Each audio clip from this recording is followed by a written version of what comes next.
नमस्कार। DElEd second year और विषय हिंदी। हम लोग बात कर रहे थे। सर्वप्रथम हम लोगों ने संधि संधि पढ़ा, उसके प्रकारों को देखा, समास को पढ़ा। आज हम लोग देखेंगे, हमारा नया टॉपिक है उपसर्ग। उपसर्ग के बारे में पढ़ेंगे। सभी लोग जानते हैं कि उपसर्ग है जो शब्द के आगे लगकर शब्द के अर्थ में परिवर्तन कर दे, वो कहलाते हैं, उपसर्ग कहलाते हैं। ठीक है, जैसे उदाहरण के तौर पे हम लोग देखते हैं। शब्द है कार। कार शब्द है, इसके आगे मैंने आ लगा दिया तो आकार बन गया। ठीक है, सत्य लगा दिया तो सत्कार बन गया। देखिए, प्र लगा दिया तो प्रकार बन गया। अगर मैंने लगा दिया उप तो बन गया उपकार। हो गया परिवर्तन। सभी लोग जानते हैं कि अगर पूछते हैं तो बोलते हैं उपसर्ग आगे, शब्द के आगे लगे वो उपसर्ग होती है। ठीक है, लेकिन हम लोग इसके अंतर्गत उपसर्ग क्यों लगती है, किस प्रकार अर्थ में परिवर्तन किस प्रकार होता है, और हिंदी के अंदर हम लोग उपसर्ग को लगाते समय किन बातों का ध्यान रखें, वो सारी चीजें हम लोग इस अपनी जो उपसर्ग का जो प्रकरण है उसके अंतर्गत हम लोग जानेंगे। तो ये थे उदाहरण, ये सारे। जैसे कि मूल शब्द के अंतर ही परिवर्तन हो गया। देखो आप, ये कार मूल शब्द था, आकार अलग बन गया, सत्कार अलग।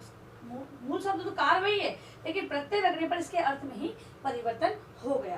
ठीक है, तो हम लोग देखते हैं उपसर्ग के बारे में। शब्द भाषा की स्वतंत्र इकाई है। स्वतंत्र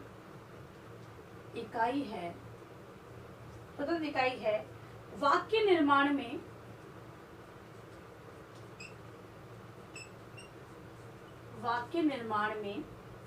शब्दों का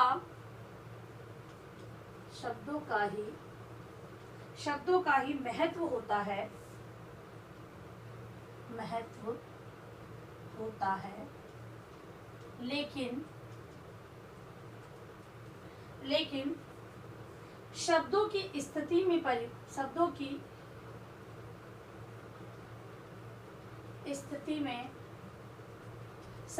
स्थिति में बदलाव आता रहता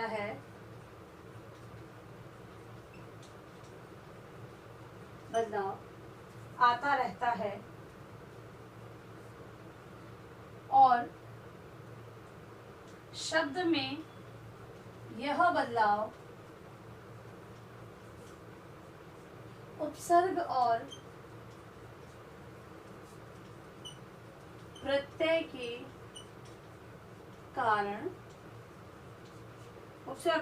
कारण होता है, या प्रत्यय और उपसर्ग इसमें महत्वपूर्ण भूमिका निभाते हैं शब्दों के अर्थ के परिवर्तन के लिए। ठीक है, जो स्थिति में बदलाव आता है वो उपसर्ग और प्रत्यय के कारण होता है, और प्रत्यय है, उपसर्ग है, वो अपनी महत्वपूर्ण भूमिका निभाते हैं, जैसा कि मैंने उदाहरण द्वारा आपको समझाया था। इसके अलावा हिंदी में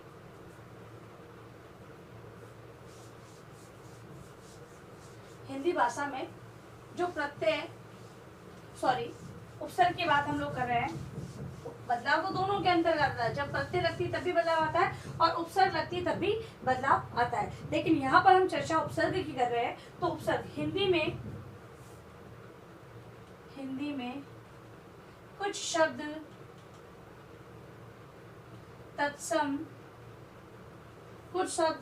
तत्सम हैं जो संस्कृत से आए हैं।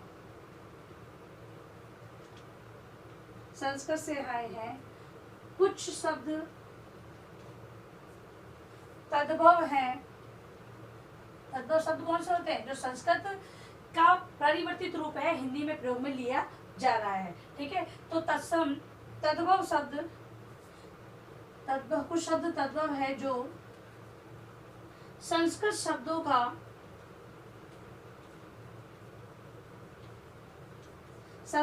का परिवर्तित रूप है।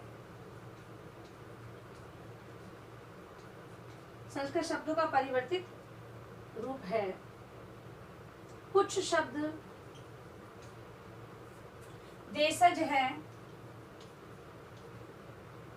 देशज है, देशज मतलब जो हिंदी के स्वयं के हैं, देशज है जो हिंदी के अपने हैं, जो हिंदी के अपने हैं। और कुछ शब्द और कुछ विदेशी शब्द हैं, कुछ विदेशी शब्द हैं जो विदेशी भाषाओं से आए हैं, विदेशी भाषाओं से आए हैं। ठीक है।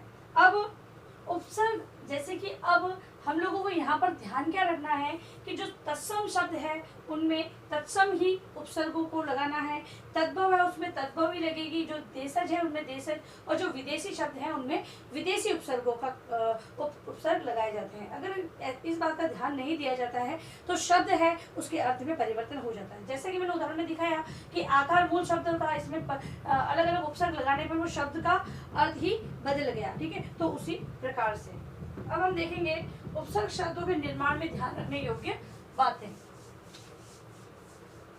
आपको केवल परिभाषा उसके भेद नहीं पढ़ने हैं, आप लोगों का जो टॉपिक है उसके अंदर उपसर्ग का निर्माण से संबंधित तथ्यों को भी हमें जानना है।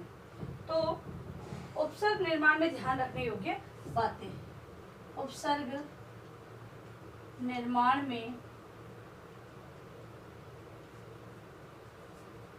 ध्यान रखने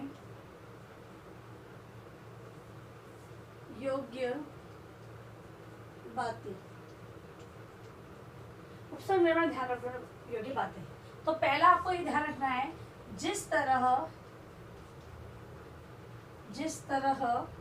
का शब्द हो, जिस तरह का शब्द हो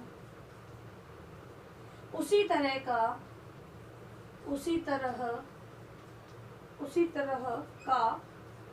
उपसर्ग, उसी तरह का उपसर्ग उसके साथ लगाया जाना चाहिए, लगाया जाना चाहिए। अब कैसे पता चलेगा कि कौन सा शब्द तत्सम उपसर्ग कौन सी है, तद्भव कौन सी है? कुछ सारणी के माध्यम से हम लोग यहाँ चर्चा करेंगे और आप लोग भी अन्य पुस्तकों का सहारा लेते हुए देखेंगे कि कौन सी उपसर्ग है किस जगह प्रयुक्त हो रही है, इसके बारे में आप लोगों को भी थोड़ा देखना होगा। दूसरा नियम है, संस्कृत में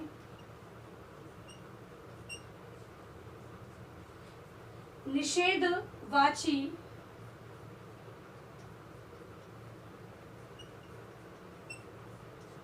न का प्रयोग होता है,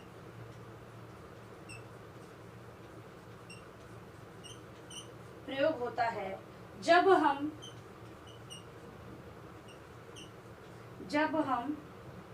न का विच्छेद करते हैं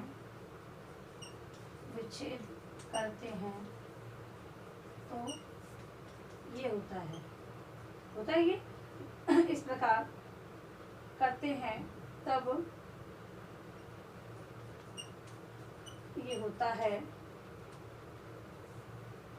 तो ध्यान क्या रखना है, शब्द जब व्यंजन से आरंभ हो तब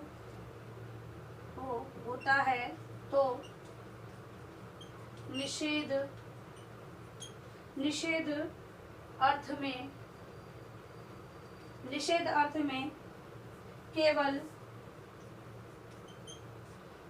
में केवल अ का प्रयोग किया जाता है। ठीक है, व्यंजन से जब आरंभ होता है तो किसका प्रयोग किया जाता है, तो अ का प्रयोग किया जाता है। फिर है शब्द स्वर से आरंभ होता है तो होता है तब न धन अ वर्ण परिवर्तित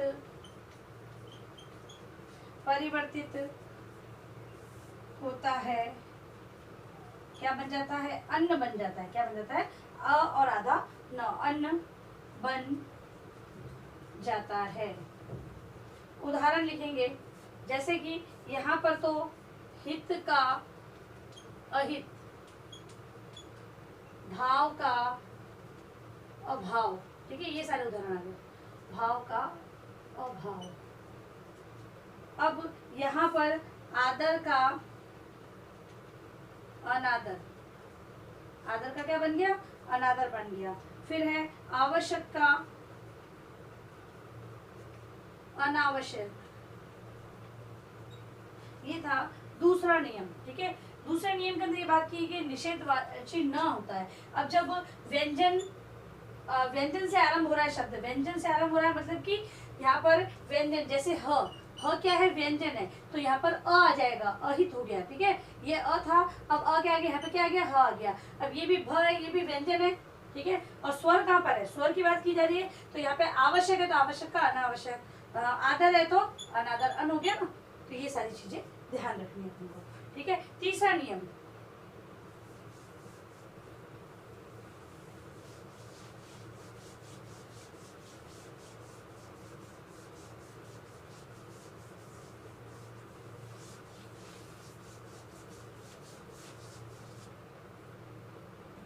तीसरा नियम है उपसर्ग शब्दों,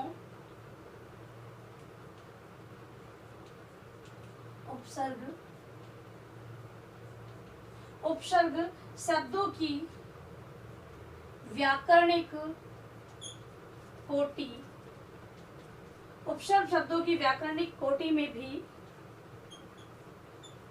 परिवर्तन, व्याकरणिक कोटि में परिवर्तन आता है। कैसे? संज्ञा का विशेषण हो जाना, संज्ञा क्या हो जाती है? विशेषण के रूप में रहती है। और क्रिया क्या हो जाती है? क्रिया बन जाती है संज्ञा। उदाहरण देखेंगे, जैसे कि संज्ञा है बन और विशेषण बन जाता है प्रबल, और क्रिया है बन तो संज्ञा बन जाती है अनबन। ठीक है, ये है बल का हो जाता है प्रबल, बल है, संज्ञा है और विशेषण बन जाता है प्रबल, और क्रिया है बन और संज्ञा बन जाती है अनबन। ठीक है, ये थे ध्यान रखने योग्य तीन बिंदु की हमने बात करी।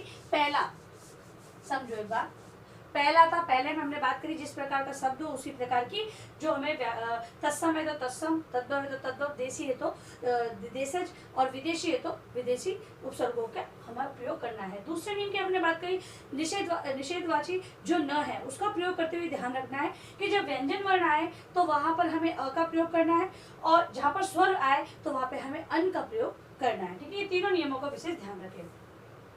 इसके अलावा उपसर्ग परिभाषा है, उपसर्ग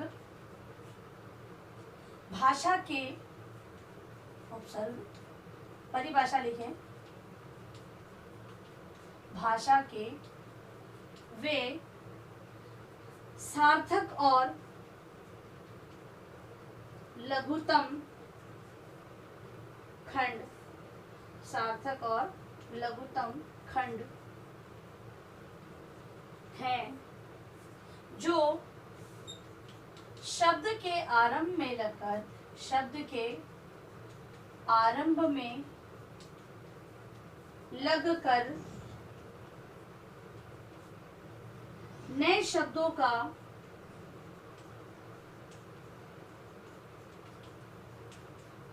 निर्माण करते हैं।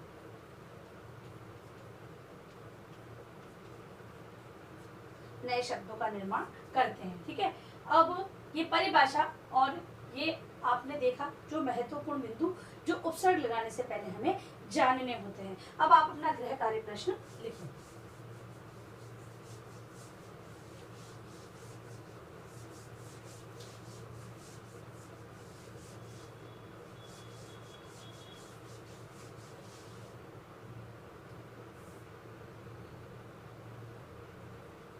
गृह कार्य में आपको लिखना है उपसर्ग किसे कहते हैं, किसे कहते हैं। उपसर्ग निर्माण में, उपसर्ग निर्माण में